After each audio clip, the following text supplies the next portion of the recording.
Madzulo abwino konse kumene tili ndithu takulandirani pa Malawian Cameras YouTube channel tipatsanepo pano pa latest update kuti kunjako kulinji kwa gwanji kunjako chikuchitika nchane.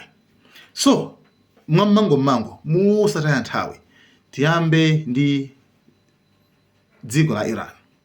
Okay, kuli ma report, okay? Kuli ma report ochokera ku dziko la Iran. Ona kuti kwabwera maripoti awiri. Ripoti loyamba Iran yana kuti akulu ma Americans utaya nthawi kwambiri utayisa nthawi takhansula ma negotiations onse ka kuti zokambirana kenchani ka ma text messages ka indirect ka gwisa ntchito dziko ina lake ka anthu ena ake kumakambirana taimika kai tabula tasiya nzopusa kwambiri. Okay, chabwino kumano message imene isanabwere panabwera kai message ya Trump yonena kuti Iran ikufuna panga deal koma vuto ineyo it is tough for me. Trump amene aurinzo nzovuta kwa ineyo kuti ndizipanga deal nzikambana deal ngati inu mukusokosera kwambiri.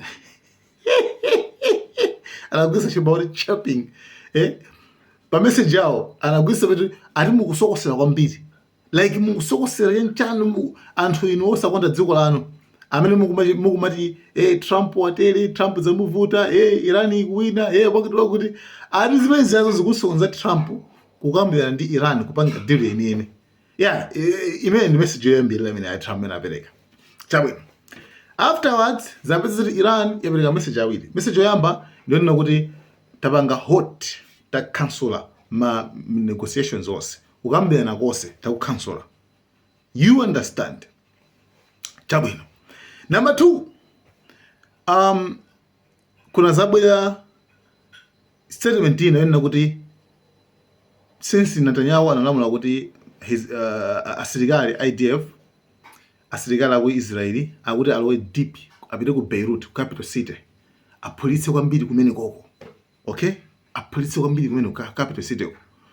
So Iran inena kuti no, actually kungoti mwapita ku Beirut, capital city ya Lebanon, zonzoti ifeso muzidikira kuti tibwezeraso and tiponye mabomba kumene koko. Okay, Iran meme ma message awiri amene mauthenga awiri amene ndeti fatwa ma response inayo yakabwera ndithu pamene ndimazipanga video. Response ina nkumatulukira number 2. So yankho loyambirira limene a Trump anayankhula pankhani kuza ndi Iran ku kansula ma negotiations onse. A Trump ayankhula zimene zizi koma anosati pakamera yayi koma Al Jazeera ikupanga report nkhani yoti ayankhula kunena kuti akuti iwo a Trump amenewo akuti iwo sanawuzidweke zimene zozo ndi Iran kuti takhansula ma negotiations kukambirana konse takhansula. A Trump sanawuzidwe koma akuti sakusamala ngati Iran itakhala kuti akhansula yani ma negotiations zokambirana akuti sakusamala. Well, none of these interviews are on camera, but Donald Trump has been saying that he hasn't heard any confirmation that the Iranians are no longer going to continue negotiations with the United States side. Of course, that has been reported by the semi-official agency in Iran. What he did say is he thinks they have been talking too much and a period of silence might not be a bad thing. He's also said just in the last few minutes that he doesn't care if negotiations with Iran are over, and also he doesn't worry about the cost of oil. Now, what is interesting is since these reports started circulating, the futures prices of oil has soared dramatically, up over the $100 mark. It was less than that when kuyankha kwa number 2 ndi kumene kwangobwera pompanopa a Trump alembaso kunena kuti atamva zoti Iran tsopano pankhani kuza ndi Iran kuna kuti ibanga iphulitsa ku Israel chifukwa kuti ikubyola malire kulofuna kulowa ku Lebanon ku Beirut. A Trump atumiza message pompanopa ati ndayimba foni kwa Netanyahu kuti akuluakulu abweze na asilikali ku Israel kuti ku Lebanon asapite umene ku Lebanon ko ali moti panopa ali on their way akubwererako ku Lebanon ko akuti ndena imasofoni kwa Hezbollah also yenasa kuti basi sipanga sataki ndani sipanga sataki Israel moti panopa akuti kuti ceasefire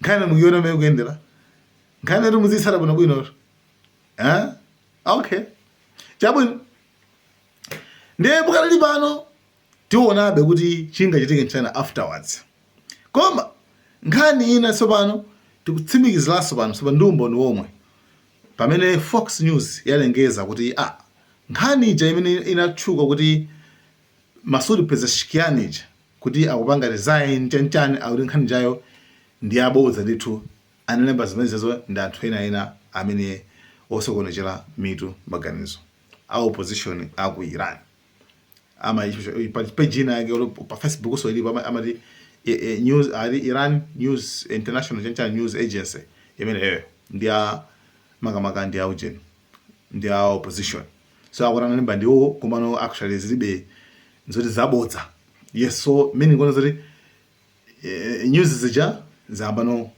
amechulungamo chenjeni chabwera sopano. Guys. Trey, just curious, Iran's president submitted that letter of resignation to the office of the supreme leader. How will that affect these negotiations and why does he want to step down?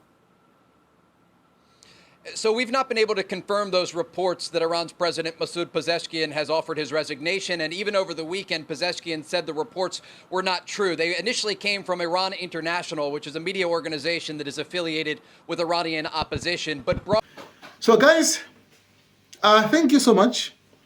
Zina zitutsi kwasana benditu Malawian cameras.